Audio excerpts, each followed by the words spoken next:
TikTok চালাচ্ছ, তোমরা TikTok চালাচ্ছ, PUBG খেলতেছো, free fire খেলতেছো, মেয়ে নিয়ে পড়ে আসো, তোমরা কিভাবে উম্মাকে নেতৃত্ব দিবা? নামাজ পড়তেছো না, সাপ্তাহিক সম তো রাখো না মনে হয়, আল্লাহ ভালো জানেন। দান সদকা কতটুকু করো আল্লাহ ভালো জানেন। কোরআন তেলাওয়াত করতে শিখতেছো না, কোনো আলেমের সোহবতে যাও না। ইউটিউব, অনলাইন, ফেসবুক, ব্যাস, that's all. YouTube, online, Facebook হচ্ছে একটা ফিতনার জগৎ। আপনি বলতে পারেন যে আমার লেকচারও তো যায়, অনেক বড় বড় আলেমদের লেকচারও যায়, সব মেনে নিয়েই বলছে এটা ফিতনার জগৎ।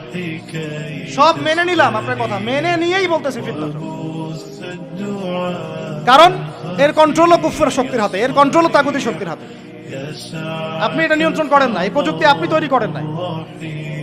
আমরা আলাদা করে কোনো মুসলিম কমিউনিটি, সোসাইটিও বিল্ড আপ করতে পারিনি অনলাইনে। আমাদের কোনো স্বতন্ত্র সামাজিক যোগাযোগ মাধ্যম আছে বলেন?